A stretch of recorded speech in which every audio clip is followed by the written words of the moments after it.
इसलिए भारत का तराना लिखने वाले मोहम्मद इकबाल के बारे में लोगों को नहीं पता कि ये मोहम्मद इकबाल क्या चीज थे, कौन थे, कैसे थे, इनको सर का खिताब क्यों मिला। मैं इसलिए बात यहां से शुरू करके आगे बढ़ना चाहता हूं सतीश भाई, कि जिन्होंने भारत का तराना लिखा, सारे जहां से अच्छा हिंदुस्तान हमारा, और इसी के अंदर एक लाइन आई, मजहब नहीं सिखाता आपस में बैर रखना, हिंदी है हम वतन है हिंदुस्तान हमारा। मैं इनकी जाती शख्सियत पे 3-4 लाइन कहने के बाद इनके इस तराने पे आता हूं, और फिर दूसरा तराने की बात करके मैं बात आगे बढ़ा देता हूं।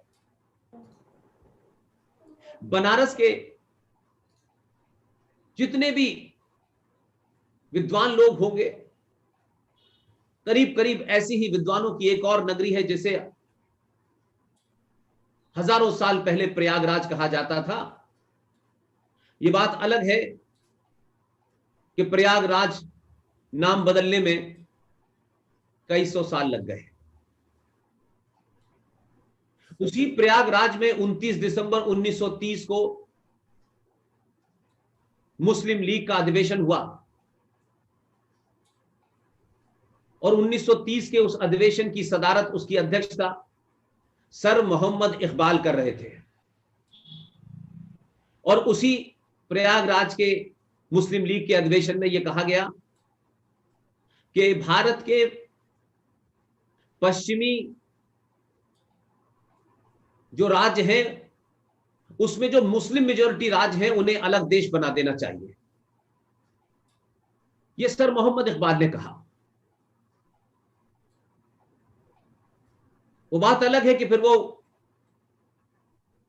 लंदन गए, वहां से लौटे, उन्होंने भारत का तराना भी लिखा, लेकिन उन्होंने एक और तराना लिखा जिसे मिल्ली तराना कहते हैं।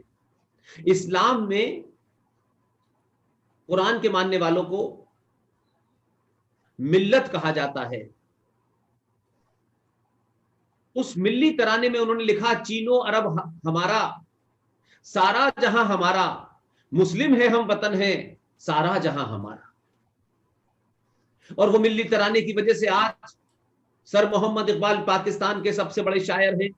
उनकी यौम वलादत के ऊपर छुट्टी की जाती है, नेशनल शायर है। और ये वो लोग हैं जिन्होंने भारत विभाजन की नींव रखी वैचारिक तौर पे।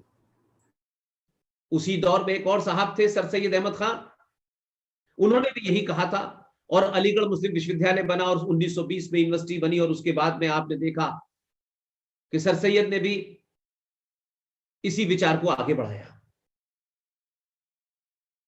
मेरा सिर्फ इतना कहना है कि इसमें एक लाइन आती है, और जिन्होंने लिखा है उनको ये सूट करता था भारत में, भारत विभाजन के बाद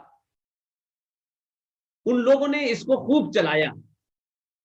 वो अपने एजेंडे को जानते थे और आप और हम इस एजेंडे को समझ नहीं पाए। हमने अपने बच्चों की रगों में ये बस दिया, भर दिया है, मजहब नहीं सिखाता आपस में बैर रखना, हिंदी है हम वतन है हिंदुस्तान हमारा। ये वो तमाम सारे लोग हैं जो मजहब का मतलब नहीं जानते, और हम तमाम सारे लोग मजहब का हिंदी में अर्थ धर्म समझते हैं। धर्म और मजहब में जमीन आसमान का फर्क है। इसलिए मजहब नहीं सिखाता आपस में बैर रखना, हिंदी है हम वतन है हिंदुस्तान हमारा। मेरे भाइयों, बाबा विश्वनाथ की धरती के विद्वानों, मेरी ये अर्ज है, मेरी बात को 2-3 बार दोहराइएगा अपने मन में, और फिर अगर मैं सच बोल रहा हूं तो फिर आज के बाद से इस लाइन को कहना बंद कर दीजिएगा। मजहब ही है पूरी दुनिया में जो आपस में बैर रखना सिखाता है। पूरी दुनिया में जो कत्लो गारत हो रही है, सदियों से हो रही है, ऑटोनोम एम्पायर से हो रही है, स्पेन की जीत से हो रही है, 1400 साल 2000 साल से जब से मजहब आए हैं तब से ही इस मजहब के नाम पर मार काट हो रही है, और मजहब ही इंसान को इंसान से लड़ाता है। और आज भारत 70 सालों में हजारों साल पुरानी भारत की संस्कृति को किससे चुनौती है? मजहबी उन्मादियों से। वो अंदर हो व बाहर हो। इस देश का विभाजन मजहब के नाम पे हुआ, ये मैं नहीं कह रहा। पाकिस्तान और partition of India, a book written by B.R. Ambedkar ने अपनी किताब में लिखा है। इसलिए हम जब कंफ्यूज रहेंगे, कुछ चीजें तत्कालिक तौर पे अच्छी लगी, जिन्होंने इस देश को मजहब के नाम पे बांटा वो गए नहीं, और उनको लगा कि भारत का हिंदू, उसको कुछ भी दे दो, बिना बताए बिना जाने वो उसको आत्मसात कर लेता है। एक ऐसी संस्कृति जो कि हर छोटी छोटी बात पर बहस करती हो, शास्त्रार्थ होता हो, मां सीता पे बहस हो जाती हो, भगवान राम पे बहस हो जाती हो, वो इन मुद्दों पे बात नहीं करने से कतराता है, क्योंकि वो लड़ना नहीं चाहता, खोना नहीं चाहता। इसलिए हमने कभी आज तक ये बहस नहीं चलाई कि मजहब धर्म नहीं है। मजहब की कोई किताब होती है, मजहब का कोई पैगंबर होता है, मजहब पैदा होते हैं, मजहब मरते रहते हैं। मजहब का अगर हिंदी में कोई अनुवाद है या रिलीजन का कोई हिंदी में अनुवाद है, उसको हम पंथ कहते हैं। पंथ और धर्म में फर्क है। धर्म आपका कर्तव्य है, ड्यूटी है, रिस्पॉन्सिबिलिटी है, कोई पूजा पद्धति नहीं है। हम लोग आगे बढ़ाए बातचीत में कहते हैं मैं आज धर्म संकट में फंस गया, तो ये धर्म संकट ये नहीं था कि शिव जी की पूजा करें या पार्वती जी की पूजा करें। धर्म संकट ये था कि आप ये करें या ये ना करें, ये करूंगा तो ये होगा, ये ना करूंगा तो ये होगा। तो ये धर्म संकट क्या है? असमंजस में फंसना कि मैं कौन सी ड्यूटी करूं, मुझे ये पूरी करनी चाहिए या ये नहीं करनी चाहिए। तो इसमें मजहब कहां से आया, इसमें पूजा कहां से आई, ये मजहब का काउंटर कब बना, ये रिलीजन का ट्रांसलेशन कैसे बना? एक अध्यापक का धर्म है कि वो ईमानदारी से अपने शागिर्दों को शिक्षा दे, वो उसका धर्म है। जैसे सूरज का धर्म है धूप देना, जंगल का धर्म है हवा देना, हर एक का धर्म है, वो ड्यूटी है, वो उसका कर्तव्य है। जो मंदिर में पुजारी है उसका दायित्व है कि मंदिर को साफ रखे, पूजा को विधि विधान से करे, वो उसका दायित्व है।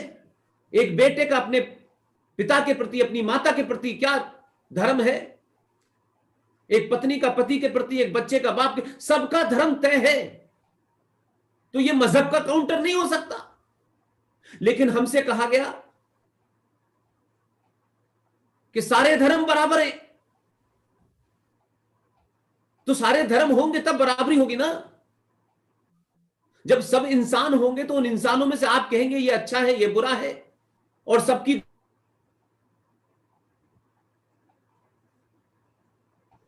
और धर्म की आंखें हैं, तो कैसे मैच हो सकता है? अरे तुलना अगर करनी है तो घोड़ों के बीच में करेंगे या गधे घोड़ों में करेंगे? इसलिए मजहब एक किताब के बंधनों में बंधा हुआ है, एक पैगंबर की कही हुई बातों में बंधा हुआ है।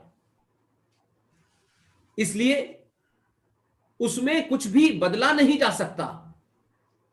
उसका कोई विरोध करेगा तो उसकी हत्या कर दी जाएगी, उसके बारे में कोई सवाल करेगा तो हत्या कर दी जाएगी।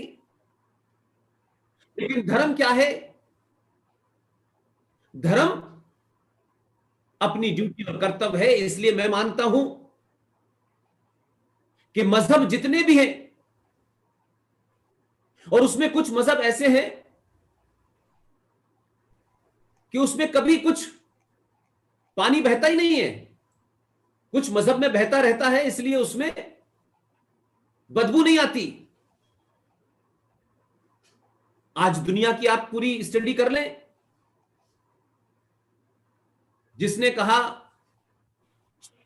कि सूरज धरती के चारों तरफ घूमता है या धरती सूरज के चारों तरफ घूमती है, उन्होंने कहा नहीं ये गलत कह रहा है, हमारी किताब में तो ये नहीं लिखा, उसकी हत्या कर दी उन्होंने। इसलिए मजहबों की स्थिति आज यह हो गई है कि मैं उन्हें मानता हूं कि मजहब नाली है और धर्म एक समुंदर है। जब से इस सृष्टि की रचना हुई, यूनिवर्स बना, कायनात बनी, तब से लेकर अब तक जो कुछ भी है, उस प्रकृति को, उस नेचर को मानने वाले लोग और उसके प्रति अपना कृतज्ञता अर्पण करने वाले लोगों को सनातनी कहा गया। इसलिए सनातन में सूरज है, आकाश है, पानी है, हवा है, अग्नि है, ये 5 तत्वों के अलावा और कुछ नहीं है। इसी से जीवन बना है और इसी के में खत्म हो जाता है। इसीलिए हमारी संस्कृति में हम किसी की मौत के बाद उसमें कहते हैं 5 तत्व में विलीन कर दिया। उसके प्रति अपना धन्यवाद करना, वो सूरज जो आपको रोशनी देता है, जो एनर्जी देता है, जो आपके जीवन को चलाता है, उसके प्रति जब आप अपनी कृतज्ञता जाहिर करते हैं तो हाथ जोड़कर उसके प्रति अपने आप को धन्यवाद करते हैं। लेकिन हमने उस धन्यवाद करने का अर्थ यह लगाया कि उसकी पूजा करनी चाहिए, उससे हमने पूजा का नाम दे दिया। मां गंगा का शीश निभा करके प्रणाम करने को हमने मां गंगा को मान लिया कि हम इनकी पूजा करते हैं। आधुनिक युग में मैं आज के 15 साल के बच्चे से कहूं, जब आपको कोई पानी गिलास में लाके पिलाता है, जब आप किसी होटल में खाना खाने जाते हैं, तो आप खुश होकर के थैंक यू कहते हैं, यार बड़ा अच्छा खाना बनाया था, थैंक यू यार। खुश होकर के अपनी जेब से 10 रुपए टिप भी दे देते हैं और उसके हाथ जोड़ते हैं। तो ये हाथ जोड़ना, उसके प्रति आप अपना आदर भाव, आप अपना धन्यवाद देते हैं। लेकिन ये धन्यवाद कोई पूजा नहीं है। इसलिए सनातन में हजारों हजारों साल, जिसलिए मैंने कहा कि जब से ब्रह्मांड की उत्पत्ति हुई है और जब तक ये ब्रह्मांड रहेगा, ये कायनात रहेगी, तब तक एक ही धर्म था, एक ही है और एक ही रहेगा, उसका नाम है सनातन। मजहब आए, बहुत लोगों ने मजहब चलाए भी। एक अकबर आया था, उसने भी दीन इलाही चलाया और दीन इलाही समाप्त हो गया। लेकिन यह ताज्जुब की बात है कि दीन इलाही चलाने वाले अकबर को महान कहते हैं, जिसने मोहम्मद साहब के मजहब को दरकिनार करके अपना मजहब चलाया। लेकिन वो राजनीतिक कारणों से महान है, इसलिए उसको वो महान कहते हैं कि उसके पीछे उनके पॉलिटिकल एजेंडे हैं। लिहाजा मैं ये मानता हूं कि जब तक हम इस बात को नहीं समझेंगे कि हम हैं कौन और क्यों हैं, तब तक आप इसके बीच में कंपैरिजन नहीं कर सकते। दुनिया भारत को 1947 के महात्मा गांधी से नहीं जानती। हमारी पीढ़ी समझती है कि 1947 में गांधी जी आए, चाचा नेहरू आए गुलाब का फूल लेकर के, फिर उनके बाद कोई आया। हम समझते हैं यही भारत है। और राजनीतिक सत्ताओं ने अपने आप को सत्ता पे बनाए रखने के लिए ऐसे चाटुकार विद्वान पैदा किए कि उन्होंने वो इतिहास लिखा जिसमें राजा का व्याख्यान बहुत किया जाए, उनके झूठ को छुपा दिया जाए, उस समय के विद्वानों को समाप्त कर दिया जाए और खोखले और बौने लोगों को महान बना दिया जाए। यही कारण है कि आज 70 साल में हजारों साल की संस्कृति, परंपराओं, सरोकारों, आदर्शों के मानने वाले लोगों की आज गति यह हो गई है कि चंद लोग आपको, जिनकी ना कोई संस्कृति है, ना जिनकी कोई सभ्यता है, जिनकी उत्पत्ति ही मार काट कत्ल गारत से शुरू हुई है, वो आपके सामने एक बड़ा चैलेंज बने हुए हैं, एक चुनौती बने हुए हैं। और आपके सामने क्यों, दुनिया की मानवता के सामने वो एक बड़ी चुनौती बने हुए हैं। और दुनिया की मानवता एक असहाय, कमजोर, डर से ग्रस्त है, सच नहीं बोलना चाहती। इसलिए उनकी ताकत इतनी बढ़ गई है, वो दुनिया को चैलेंज कर रहे हैं। वो कहते हैं मेरे अलावा किसी को नहीं। और झूठ का इतना प्रचार किया गया है कि हमने इकबाल को अपना तराना लिखने के लिए दिया, तराना उन्होंने गाया और वो वहां चले गए जिसके लिए उनके दिल में दर्द था, और मिल्ली तराना गा करके पाकिस्तान चले गए। लेकिन इसी में इन्हीं इकबाल साहब ने एक बात और कही थी, इसको भी हम जरा सोचें। इसलिए मैं कह रहा हूं कि बनारस के लोगों से बात करने की बात होती है तो मुझे यह सोच के बोलना पड़ता है कि बनारस के कण कण में शंकर है, हर ढाबे के ऊपर एक विद्वान बैठा हुआ है। इसलिए आसान नहीं है इनसे बात करना। कोई मुंह से गलती निकलेगी मुझे मालूम है बनारस में घेर लेंगे मुझे। इसलिए मैं आपसे अपील कर रहा हूं कि जब आप लोग चर्चाओं में इन विषय को लाएंगे तो सरकार ने क्या किया, जीएसटी आई, चली गई, सड़क बनी, हवाई जहाज चले, कितना विकास हुआ, कितना विकास नहीं हुआ, कुछ बेरोजगारी बढ़ी, ये जीवन के वैसे ही हिस्से हैं जैसे घर में कभी बहुत अच्छा खाना बना, कभी बहुत साधारण खाना बना, लेकिन वो जीवन नहीं है, वो लक्ष्य नहीं है। हमारा राष्ट्र की जो पहचान है वो सुरक्षित कितनी हुई, हम अपनी संस्कृति को, अपनी पहचान को, अपनी आस्थाओं को कितना बचा पाए, वो महत्वपूर्ण है, क्योंकि उसी से आपकी पहचान है, उसी से आपके परिवार की पहचान है। लिहाजा इन्हीं इकबाल ने एक स्टेटमेंट दिया और हमारे राजनीतिक लोग अपने स्वार्थों के लिए और सेकुलरिज्म की धारा में बहने के लिए खट से इस्तेमाल करते हैं, खट से करते हैं। और वो ये नहीं सोचते कि जब एक बड़ा आदमी, राष्ट्रपति, प्रधानमंत्री जब इन वाक्यों का इस्तेमाल करता है तो ये माना जाता है कि राष्ट्रपति, प्रधानमंत्री इतने बड़े पद पे बैठा हुआ है तो जरूर कोई ऐसी बात जो उसने कही है वो बड़ी ज्ञानी होगी। लेकिन मैं ये कहता हूं, मैं वो पुरुषार्थ पैदा करना चाहता हूं देश के लोगों में कि बड़े से बड़ा भी आदमी हो, अगर उसकी बात में आपको झूठ लगता है तो बिना लाग लपेट के खड़े होकर कहिए या आप झूठ बोल रहे हैं, ये सच नहीं है। आप अपना विरोध 4 लोगों के बीच कह के भी दर्ज कर सकते हैं, और वो विरोध किसी व्यक्ति विशेष से नहीं है, उसके उस सेंटेंस से है, उस वाक्य से है जिससे देश भ्रमित हो सकता है, आने वाली जनरेशन कंफ्यूज हो सकती है। इसी सर मोहम्मद इकबाल ने, जिसके वंशज ने मात्र 150 साल पहले सप्रू ब्राह्मण परिवार से इस्लाम कबूल कर लिया था, इन्हीं इकबाल ने कहा, इमामे हिंद है राम। और हमारे यहां का हर सेकुलर लीडर मुसलमानों को सेकुलर बताने के लिए उस इकबाल का, जिसने 29 दिसंबर 1930 को इलाहाबाद में भारत के विभाजन की पहली बात कही थी, उसके इस स्टेटमेंट को ऐसे लेते हैं जैसे ये ब्रह्मवाक हो कि देखिए साहब, इकबाल ने कहा था इमामे हिंद है,